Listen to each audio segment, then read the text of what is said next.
พอถึงมาในเศร้าวันทนสองเดียนเฮาที่ได้วันกันอย่างตั้งเขาจูนิปันผีพุทธศาสนาเข้ามาวันเร็ว2 ปัก70ว่าลักนี้บีใต้2 ไปปากเศร้าบีก็จากสกเรต3 ปัก88ผู้ผู้ตู่เผาผล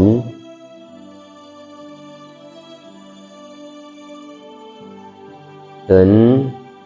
8 ไต้ลองมาวาลาอยู่4 คำเดินเก่าเมืองลองมาวาลาอยู่4 คำ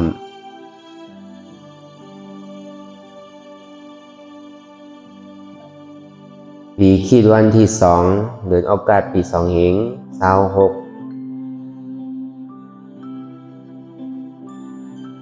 ใน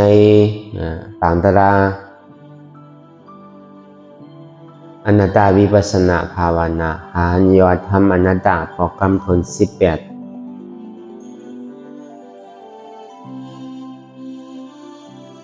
ที่วัดอนัตตาวิปัสสนากรรมฐานน้องเขียววันโลมลอยสะทงเองต่างหิเล็กเมืองใต้ปลอกคงในเกาะเป็นข้าวยำข้าวดัง2 ชั่วโมง 2 นาทีเรียนเฮาดีในวันกันลงเฮอลำเหลวกันย่อแหลกสืบพายคำในออกข่าหลงออกข่าลง4 เมตรนะครับพอดีฮอดจอดถึงที่ปังเอายาม2 ชั่วโมง 2 นาทีในเกาะเฮาดีเลยหอนกันสืบพายเฮออยู่ลำเหลวกันย่อแหลกพอดีฮอดถึงที่คุณที่ฟังนี่ก็เป็นตอนการสับแรงลายสร้างคือกรรมเลยพอเฮาที่เลยหมอไว้วางใสมันก็ที่เลยมีที่เฮาเลยเหมือนทอมหมอยินมันเป็นสุดามายาญาณเนี่ยแล้วมันนั้นเลยอ่อนตั้งสุดเนี่ยก็คือเฮานางขาไก่กุดขากว่าทับต่างขาไส้ก่อนไหลนั้นขาไส้ทับต่างขากว่าเนี่ยก่อนไหลมือ2 คอนต่างไว้เหนือตักเฮาก็อย่าไว้ตัวซื่ออีวิเคียงป้นอย่าไปย้อนย่านป้นก็อย่าในที่เฮารับหูเนอะมันวิญญาณปิญญาทอมเข้าใจลีเอาอิดเอาเก๋จ้างตื้อกำน้ำรับตาเนอเปิดได้ญาณปิญญายักตัวดีมันน้อวิญญาณหาใจเดียนเฮาหูนั้นอันไรเสียนอันเตียนมันพูดบอกเกิดขึ้นเป็นมาเนี่ยก็คือเฮาปอหมอวนวางแทบตัดเป็นอนัตตาก่อนตั้งเฮาไปหันเจ็บไปหันทุกข์ไปป่องแจงแรงใจอนัตตาในเกาะโดยดีลมถือใจเขาออกก่อนตั้งถือใจเขายาวถือใจออกยาวถือใจเขาลึกถือใจออกลึกเขาเนี่ยก็คือเฮาวนว่าเกิดออกในก็วนวาตายเขาในก็วนวาเป็นออกในก็วนวาลูกปองในก็วนวาเกิดเวียบในก็วนวาตายเสว่าด้วยหลอกเราไว้ลายมันใส่เขาเอาหยาดที่เขาวนทัดสางด้วยก็เปิดวิปัสสนาญาณเนี่ยมันเป็นตาที่ผู้หันสะพอเพิงเตะเลยวนหันสะพอเพิงเตะผู้หันตั้นจอมเตียนมันเป็นอยู่มังปอกว่ามันนางกำเหลวเลยมันกึ่งกลางเจ็บปอมากำเหลียวในก็ทองว่าอาลาเนี่ยมันเกิดขึ้นดินนั้นบางปอกไปเจ็บใจตึกพงตึกปิวในก็ปองว่าตาลาเนี่ยมันเกิดขึ้นที่อันใจปิวนั่นสองว่าอันไรเลยมันเป็นตาลาเนี่ยมันมีพอมันปอมาเนี่ยก็หูหันตันจอมเตียนมันเป็นอยู่ทัดสางตัวเตียนมันเป็นอยู่ด้วยกันจังเฮ็ดจื้อจังวนอันไรเตอเนี่ยก็วนตัวเห็นจาวนตัวทัดสางตัวที่ในตัวที่มันนั่งอยู่เห็นเฮายุ่มว่าที่อัตตายุ่มย้ำว่าเป็นตัวเก่าอันว่านั่นสองมันเป็นเต้ จองอันหันง่ายหันไฟนั่นเนี่ยเปลี่ยนลมถอยใจเนี่ยมันหันไพ่หันง่ายก็เบอร์ลองตั้งเท่าตั้งเปลี่ยนลองตั้งสาที่ทุกขาสราทุกขาพยาธิปิทุกขามรณะปิทุกขาลองตั้งเกิดนี่เป็นทุกขาตั้งเท่านี่เป็นทุกขาตั้งตายนี่เป็นทุกขาไล่ผ่านยานก้นเตียนเข้าหักเข้ามาเข้าเสือกผ่านดีกว่าผ่านตายนี่เป็นทุกขาไล่อยู่ซ้ำหิมมอมก้นเตียนเข้าเพราะหักเพราะมักเพราะเสือกนั่นเลยก็เป็นทุกขาเนี่ยเข้าก็ดีได้ใกล้ในเดได้ยินได้ทอมอยู่เพื่อกะเข้าติ่มเพราะใครปองเข้าก็ดีเพราะยอมหักไรว่าตัวเจ้าเก่าเนี่ยเท่ามากูวันตัวเจ้าเก่าเนี่ยเปลี่ยนมากูวันตัวเจ้าเก่าเนี่ยซ้ำตายมากูวันมันเกิงมากกว่าวันตัวเจ้าเก่าเนี่ยลองมาเนี่ยบ่ไปวัดโคห้องว่าลองเดินลองเดินเลี้ยมเดินลองเขาก็ดิ่มบ่ใครยุ่มนังก็เบอร์ป่อในใจลึกๆเข้าว่าได้เหมือนอับดิ่มเท่าง่ายๆอับดิ่มเป็นสังง่ายๆอับย่ำไปตายง่ายๆอับเหมือนหนังตีอยู่กึกกำพาลงในอยู่แหละเหมือนหนังติ่มตายไว้ดูๆเช่นนั้นก็เบอร์นั้นแหละอันมันหันง่ายหันไฟน่ะเนี่ยเตียนร่มถอยใสเนี่ยมันเหตุการณ์ของเสียเหตุการณ์ของหินกูเข้ายำทางแต่ถ้าอูความมาต่อถึงพ้องยำมาเร็วเนี่ยมือนั่งก็หนีมือนอนก็หนีมือจุกก็หนีมือยางกว่ายางมากก็ดีมันต้องเหตุการณ์อยู่เสียเหตุการณ์ของกูหินกูเข้ายำลองตีอันเข้าออกลองตีอันกำเข้ากำออกกำปองกำเวียผมเนี่ยเขาดีกว่าอู้เปิงพองน้ำมันห้าเนี่ยอู้เปิงตัวรู้เนี่ยที่มันเข้าอย่างอย่างคือมันออกจังหวะอันเข้าตัวดีร่มเถยใสเนี่ยต่างเสื้อต่างร้องเนี่ย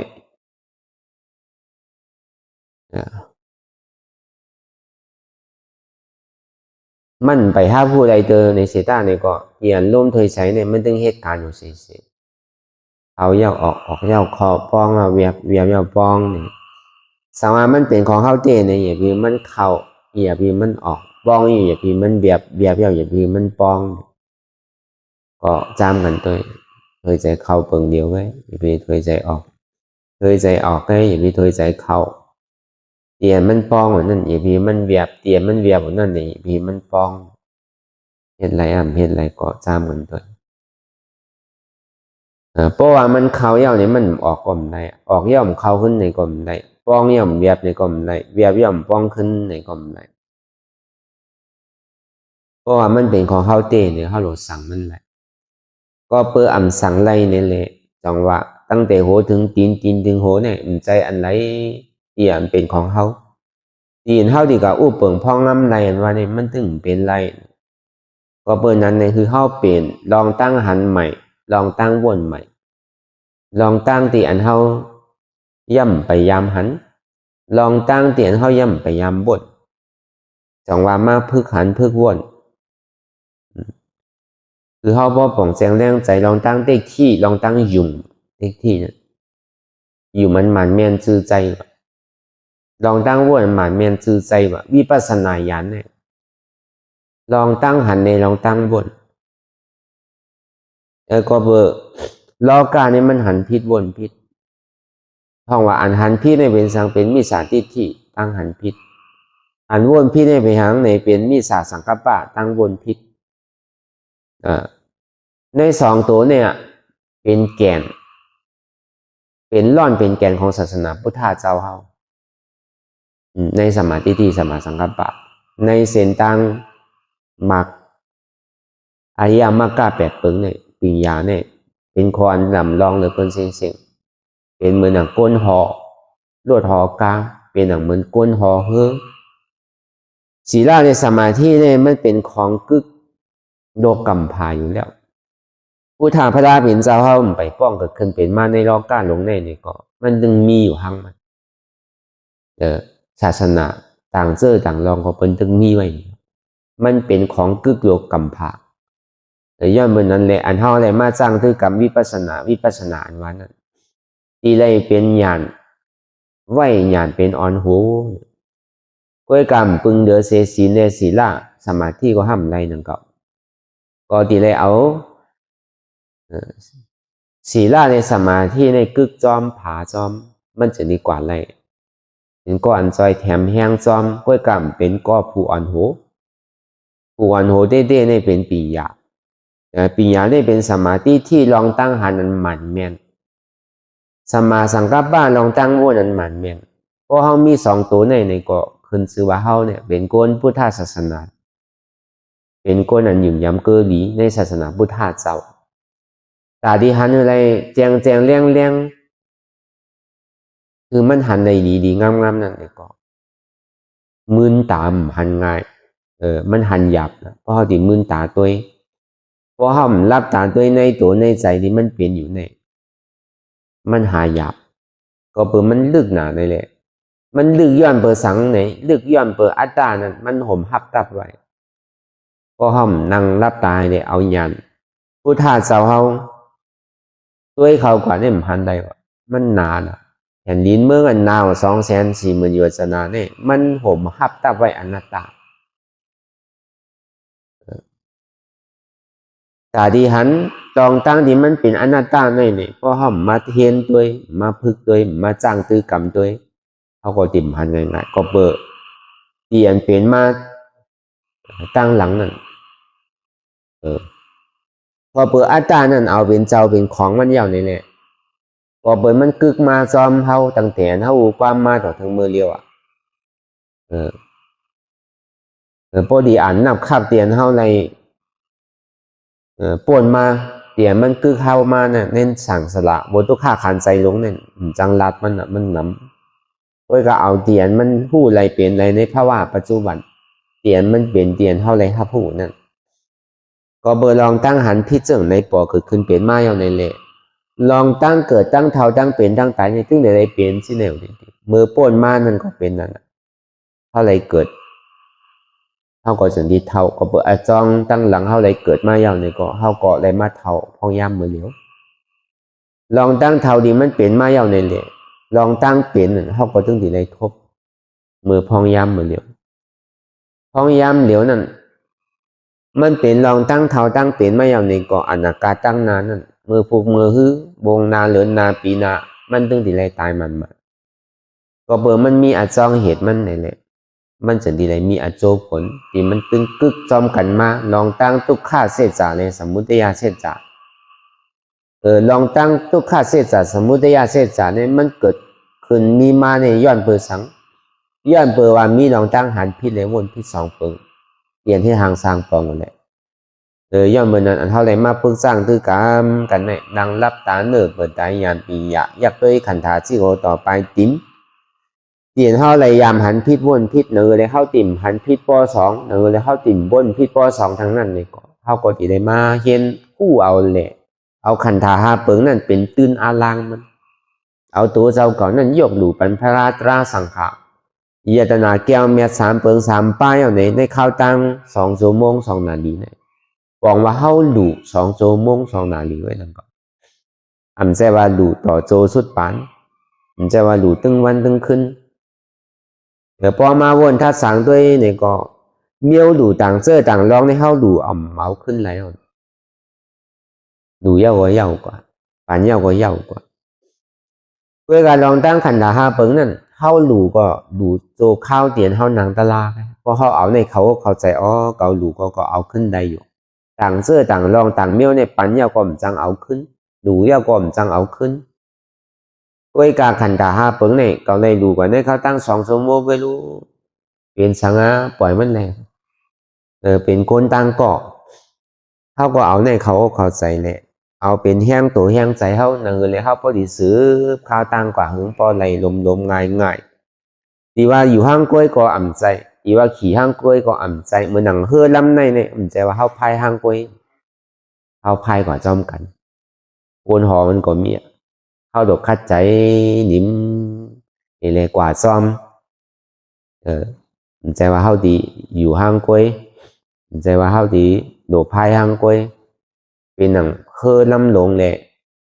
ตึกนางนี่เลยกว่าซ้อมกันเปิดเฮ็ดไรก็เก่าเฮ็ดไร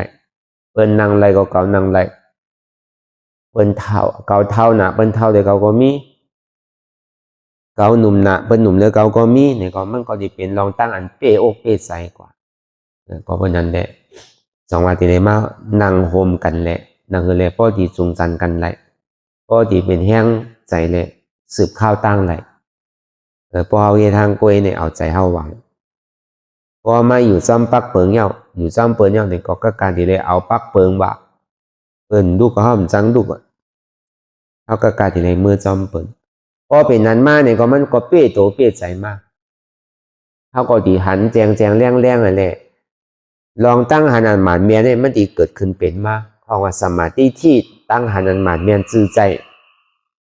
หันอันหมานเมียนจื้อใจซื่อเนี่ยหันว่าอ๋อตีเต้เนี่ยตั้งแต่โหถึงปีนยินถึงโหเนี่ยใจของเก่าเต้ตัวไหนใจตัวของเก่าเต้ตัวไหนมันเป็นอนัตตาว่าในใจเต้หมานเต้จื้อเต้ตัวไหนในข้าวตั้งในข้าวก็ดีหู้มานั่นตั้งหันนั่นตั้งวนอันเตียนเท่ายามวนพิษยมเปิงตลอดกูขิงกูข้าวยามอยู่เตียนเท่ายามไปยามหนียามพื้นยามต้องยามค่ายเหมือนอย่างเท่าอยู่พออยู่เฮิรนเท่าเฮตีหอดีเฮิรนนั่นกำไข่หนึ่งกำไข่พื้นกำไข่ต้องกำไข่ค่ายกำไข่ลายกำไข่เปิดตามื่นตาไข่มองขิงมองข้าวมองยามบางปอกกลางค่ำกลางคืนนอนเนี่ยก็พื้นกว่าพื้นม่ามผู้กี่ลายปอกก็เบื่ออังในก็เบื่อเท่าเอาจอมใจเท่าก็เปิดลองตั้งวนพิษวนเปิงป้หนึ่งปานเนดีซ้ำสาป้ไปปานเนดีซ้ำสาป้นางปานเนดีซ้ำสาป้จุกปานเนดีซ้ำสาเฮ็ดสื่อก็ไล่ก็ย่ำไปซ้ำสาย่ำไปกัดเย็นยังตึกขาดจริงๆเห็นที่นั้นมากที่เตี้ยตั้งแต่เท่าความมาเนี่ยแต่ในเฮามาพึกอยู่พองยามมือเหลียวไหนมาสารคัดมันจอมใจมันดีเป็นเหือสารคัดมันตัวรู้เนี่ยสั่งว่ามันเป็นมันรู้มันกวายกว่าเย้าในก็พระเป็นเจ้าเขาเลยสังพระเจ้าผู้ถ่าเขาเจ้าเลยสังเจ้าอย่าหันตาที่อยากเขาได้ก็ตีรู้ตีกวายตีแตกตีปังโมเดลเดี๋ยวก็ย่ำไปมีทีไรเตอะนางตะลาหลูกปอฮักเอ็นปอขัดเนื้อปอเสียงเดือดปอแหงก้มไปในถ่อมในยินทีไรเตอะมันก็ติ่มเป็นกันนั่นโยนี่ก็เขาก็ตีมีลองตั้งขั้นใจเลย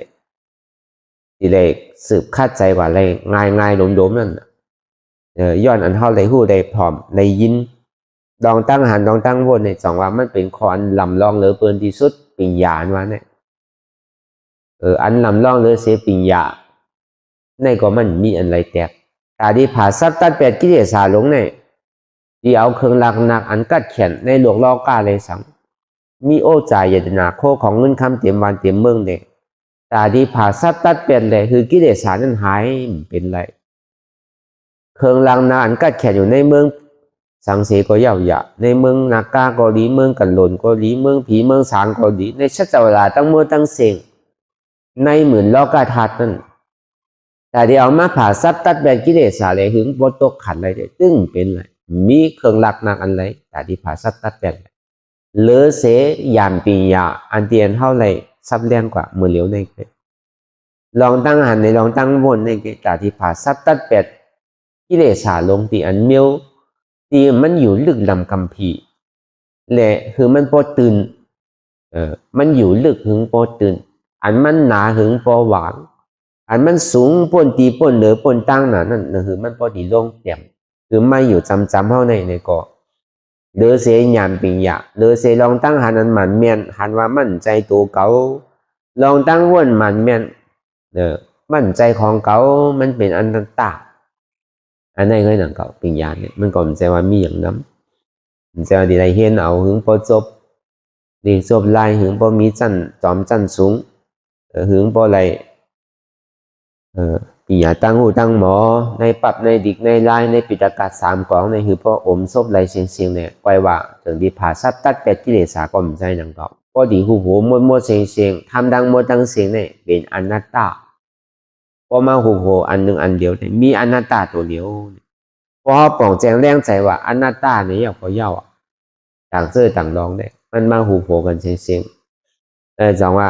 มันเป็นไล่ง่ายป่วยกะเข้าติเลยเยื่อนเอาอินหนึ่งติเลยขามเอาอินหนึ่งมันติเลยอดติเลยเยื่อนทุกข้าพอง ตัวหือมันพอสุดตัวหือมันพอเสียงพอมันดีใครพื้นใครหนึ่งใครค่ายใครลายมานี่ก็เขาก็อ๋อเขาหลูปันพาราตาสังขาวด้วยเป็นคือก็เย่าก็ดีหลูกล้ามหนึ่งก่อนเฮ็ดที่ไหนก็เขาก็ดีไรกว่าไรขึ้นลมง่ายๆอันนี้ข้อที่หนึ่งแล้วในสองมาในลองใจเนี่ยก็เหมือนนั้นหนังเก่าเพราะมันเจ็บอันว่าเนี่ยใจเนี่ยอันพงอันบิววนดึกวนเลอเป็นเดิงเป็นเล่างุนงิดอยู่หยาบขึ้นขั้นคานใจจ้าใจลีวนตั้งหลังป่องตั้งหนักอันนี้มันเป็นธรรมดาของใจเป็นทุ่งจามของใจลองอันพ่งลองใจพ่งใจผิวในรูมเป็นตะลาห้ามใจนังก็แค่นเป็นตะลาก้วยกับกำหนำแต่เข้าติ่มคัดมันเข้าดีกว่าจอมมันติ๊กเหมือนหนังนำในไหลลองจอมนำติ๊กกันในเขาสามารถพึกคัดมันพึกคู่หันตันมันจังกว่าจี้สั่งมันไรเสต้าเนี่ยก็คู่หันตันจอมเตี่ยมันเป็นอยู่จองว่าเพราะเดี๋ยวลองใจว่าเนี่ยมันดีกวางมันดีใหญ่แต่จองว่าไล่เท่านังเนี่ยพอมานังเนี่ยบอกกำหนึ่งพอมันเจ็บก้นขึ้นเหมยแกนมาเนี่ยก็ใจอันพ่วงผิวเนี่ยก็กึดแปดกำเหนียวใจเนี่ยนิ่มมากกำเหนียวพอมันหันเจ็บพอมันหันเก่าก็เปิดนั่นหายไปใจเดียวมันพ่วงปิวเนี่ยมันก็หันเปิลมันก็หันเขามันก็ว่นลองเปิลลองเขามันก็ว่นลองมันมีเปิลมีเขามีมันมีเฮามันตึกกับว่นลองเปิลลองเขาลองมันลองเฮาเก่าวันว่าเนี่ยมันไปหันเถอะสองว่าพอมันหันเจ็บมันจะนี่หันเก่าพอมันหันเก่าก็ใจอันปิวในกึดแปดพอเปิลนั้นพอไล่ไงมันว่าเตะป้อมใครสุกซักป้อมใครคือมันยุงคือมันเสียขี่เสียข้าวเสียยามนั่นเองก็นางซื่อเลยเจ็บมันดีเกิดไว้นางซื่อเลยทุกข้ามันดีเกิดไว้นั่นก็ดีหู้อยู่ห้างไผ่ห้างมันป้อมใครเสียขี่เสียข้าวด้วยการเป็นหือก็ได้เนี่ยก็พึ่งหาวลอยคือป่องแจงแรงใจดีก่อนอันเนี้ยลองอันป่องแจงแรงใจเลยพึ่งเอาลอยอันว่าเนี่ยก็มันโดมาทัดสางด้วยดีใจนั่นใจมันเป็นหือมีหือเกาะเบื่อมันพงปิวเนี่ยเท่าซ้ำผู้หันตันจอมเตี่ยมันเป็นอยู่มันซ้ำผิวซื้อวนกว่าลองสังเตี่ยมันวนอยู่พองยามมือเหลียวเตี่ยมันเจนจาพองยามมือเหลียวเนี่ยมันตึกวนอยู่ตั้งหลังนู้นเนี่ยมือว่าในสังมงปนมาในสังเดินปนมาปีปนมาในสังอันนี้มันเป็นลองตั้งหลังจังเอาปอกขึ้นไรเย้ามันเปิงเหมือนหนังก้นตายเย้าอันนี้เขาก็ซ้ำขึ้นมีสอนตัวสอนใจเขาขึ้นในห้องวายยานอันว่านี่เป็นตัวได้ก็หนังเขากล้วยกาธรรมลาทุ่งจามของใจอันว่านี่มันเหมือนลิงเหมือนมัดเหมือนลิงมันไหวตั้งหลังผู้เย้าซ้ำกว่าตั้งนาก็เลยวนลองมือผูกวนลองวงดีมาเดินดีมาดีมาเขามาเจนจาวนด้วยดีทัดสังด้วยดีวันเมื่อฟุกมาในสังวงนาเดินนามาในสังปีนามาในสังได้ก็ห้ามพูดใดหนึ่งเขามันดีเป็นหือมีหือมากก็เพราะนั้นในเตียนเท่ากับวนลองตั้งนาเนี่ยมันล่มแรงมันมีหลอนมีแกนเป็นเตะมีเตะห้องว่าเหมือนหนังก้นนอนรับถึงดีมืนตามากกว่ามีสังเตะก็ในเตียนมันหันอยู่เมื่อเหลียวเจี๊ยบที่มันเป็นอยู่มีอยู่เมื่อเหลียวไหนมันเกิดขึ้นมาเยาด้วยกับเขาก็ตัวกับเจนันหาลอกไล่แต่ดีไปมันอยู่ที่ติ๊กใครทบใครย่ามใครหันธรรมดา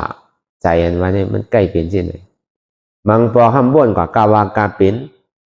ซ้ำหันเตะอันมีเตะซ้ำหันอันหันเตะซ้ำบ่นเพราะเป็นนั้นในก็เหมือนอย่างก้นตาบอดนี่ห้องอวิชชาอันหันยุ่มบ่นในสังบ่นยุ่มหันในสัง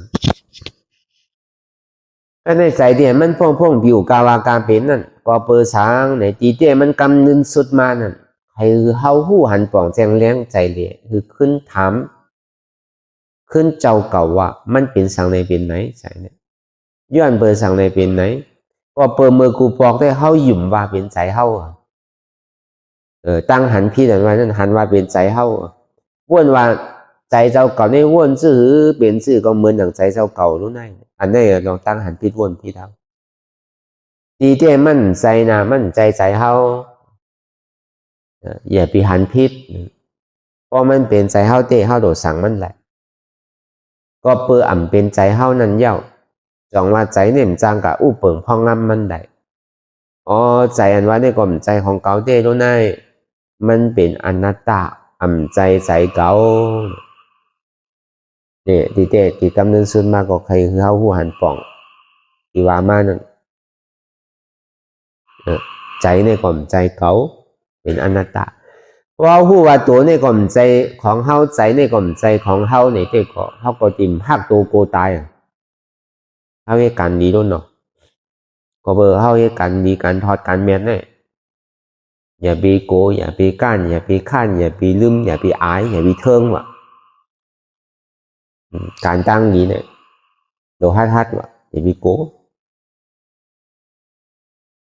อย่าไปก้านว่ะเพราะมันไปถึงข้าวยามตึกของอย่าไปข้านว่ะวนน้ำหันน้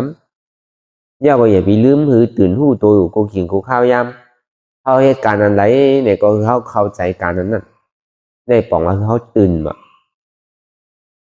อย่าไปเทิงว่ะเพราะใครเหตุกำเดียวใครฮัดก็โดฮัดกำเดียวต้องว่าหืนแนดถือไว้นั่นน่ะ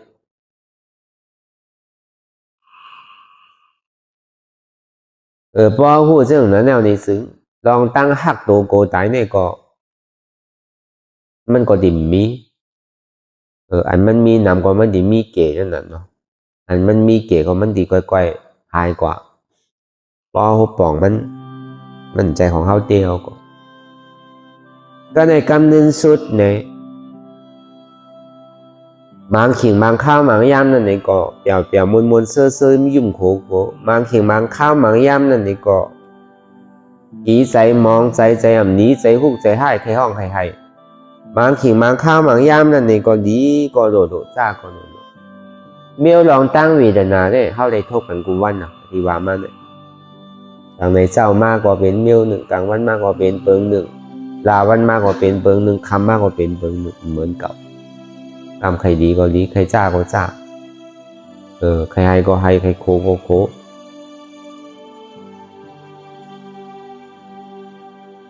คุยการธรรมดาของนกล้อก้านั่นเองทุกข้ามันปลอมมากเนี่ยก็ไหนก็กลัวใครทบใครยากถึงป้องกันแต่ที่ปลายมันอยู่เสีย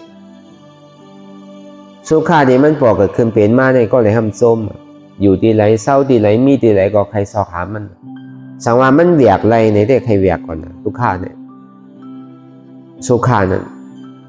ทุกข้าในตัวเจ้าก่อซ้ำใครว่างใครเวียกใครทบใครยินก็เปิดธรรมดาของโลกก้าเนี่ยมันเป็นจริงนะเว้ยกะปลายสื่อก็ไล่เนี่ยมันปลายไรรู้มันเงาเรียนจอมโกนเฮาสุขาเนี่ยเรียนคือก็ไล่เนี่ยยิงเรียนหาก็ยิงไกลสุขานั่นยิงปลายก็ซ้ำยิงจำดังเก่า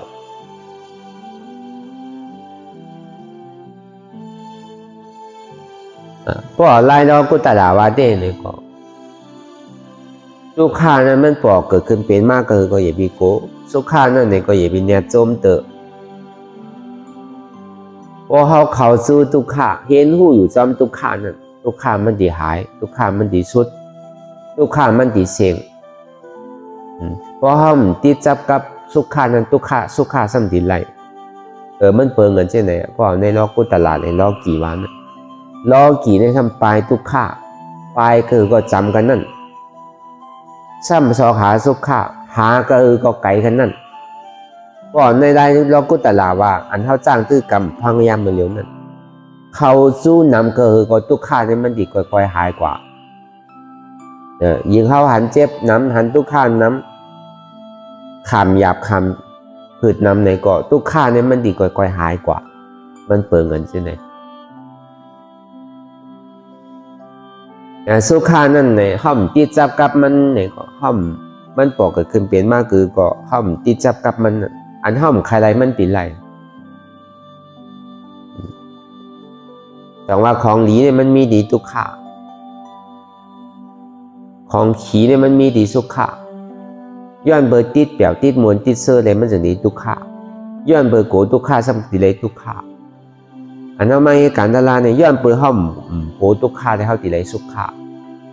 ย้อนเบอร์ห้อมติดสุขะได้เขาสัมติเลยจามสุขะอันนำคำไรมันติไรอันคันไรอยู่เฮ็ดจื่อก็มันไร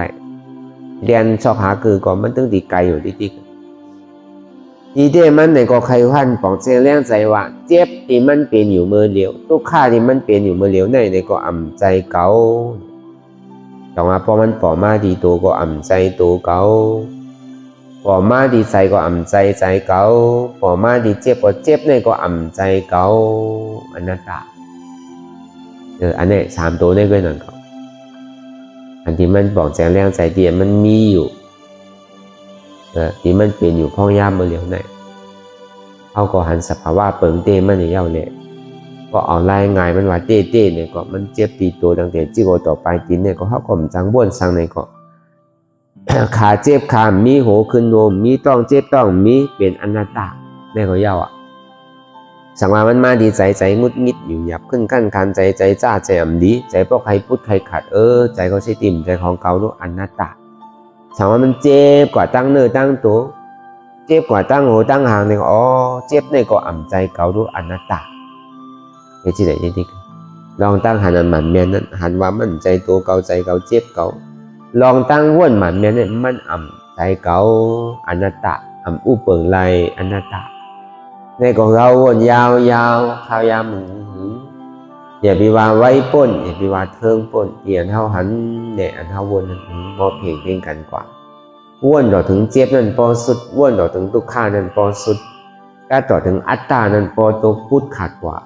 อันใดที่มันพูดพอเกิดขึ้นเปลี่ยนมานั่นในก็คือเฮาพอหมอว่นวางแทบตัดเป็นอนัตตาไร